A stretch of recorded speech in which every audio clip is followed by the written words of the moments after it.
Star Trek Strange New Worlds finally gives Lieutenant Erica Ortegas the much-deserved spotlight in a story that's pure Star Trek. After a divisive comedy episode last week, Strange New Worlds gets back to basics with Terrarium, delivering a simple story reminiscent of some of Star Trek's most celebrated episodes. Directed by Andrew Kautz and written by Alan B. McElroy, Star Trek Strange New Worlds Season 3, Episode 9, Terrarium, begins with a personal log from Lieutenant Ortegas as she describes the current mission of the Starship Enterprise. The ship is exploring a strange area of uncharted space full of gravitational anomalies, and Ortegas gets to take a shuttle out for a solo mission. When a wormhole appears out of nowhere, Ortegas and her shuttle are pulled into it, emerging potentially light years away from the Enterprise. Captain Christopher Pike refuses to leave one of his officers behind, and Ensign Nyota Uhura desperately searches for ways to rescue her friend.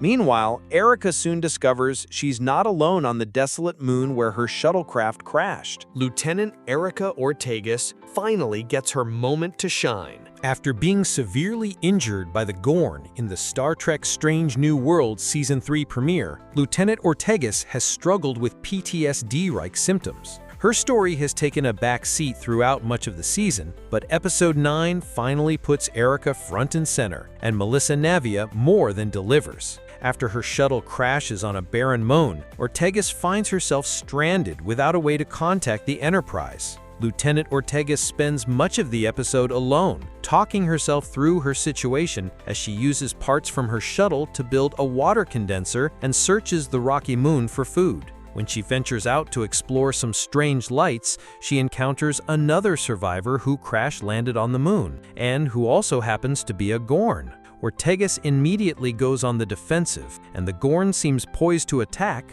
but then it doesn't. In the surprising reversal, the Gorn kills one of the scorpion-like aliens that inhabit the moon and offers some of it to Erica as food. Erica and the female Gorn form an unsteady truce that grows into a friendship. Sure, the image of Erica teaching the Gorn to play chess is a bit silly, but the storyline mostly works and helps to humanize the Gorn. Terrarium echoes classic Star Trek episodes like Star Trek The Next Generation's The Enemy and Darmok, as well as Star Trek the original series, Arena, which first introduced the Gorn. It's a slow and fairly straightforward episode, and maybe it borrows a bit too much from other Trek stories, but I still found myself getting emotional by the episode's end. Captain Pike and his crew refuse to leave a fellow officer behind. Terrarium spends much of its runtime with Ortegas and her new Gorn buddy, but the episode regularly checks in with Captain Pike and his crew. They postulate that Ortegas and her shuttle were pulled into the wormhole, but they don't have much time to search for her. The Enterprise is set to rendezvous with the USS Constellation to deliver vaccines that will aid 4,000 sick colonists. Number 1 reminds Pike about this obligation numerous times throughout the episode, pointing out that Ortegas is one life compared with the 4,000 who need the vaccine.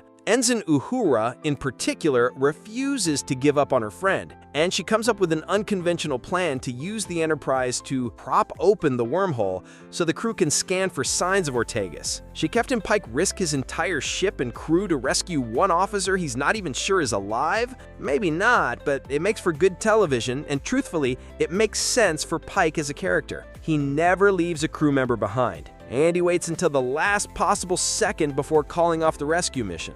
Right as Pike calls off the search, Erica and the Gorn manage to ignite the moon's atmosphere, catching Pike's attention and nearly cooking themselves in the process. Terrarium reinvents the Gorn yet again and brings back a TOS foe. Star Trek Strange New Worlds has already altered the Gorn significantly since their first appearance in Star Trek the original series, but Terrarium provides a nice explanation for that. When Lieutenant Noonien-Singh arrives on the moon with a landing party, she immediately clocks the Gorn as an enemy, and before Erica can, the Gorn is dead. It's an abrupt ending to Gorn, whom Erica has come to call a friend, but I appreciate that the episode didn't pull its punches here. As Ortegas rages at the unfairness of it all, everything around her freezes and a strange being appears. This being identifies themselves as a Metron, the same powerful race of beings who stranded James T. Kirk and the Gorn captain on a barren planet in Arena. The Metrons brought Ortegas and the Gorn to this moon just like they did with Kirk and the Gorn. Before unfreezing everything, the Metron says that Erica won't remember them. The Metrons may need to reset perception of the Gorn. This nicely explains any discrepancies between of TOS and the Gorn of Strange New Worlds. With Terrarium, Star Trek Strange New Worlds delivers another solid episode that may not do anything revolutionary, but gives fans the story we've been waiting for. Melissa Navia carries the episode, spending most of it either alone or acting alongside a mostly CGI Gorn, bringing more personality per character than she's been able to for most of the series, although she may want to avoid away missions for a while.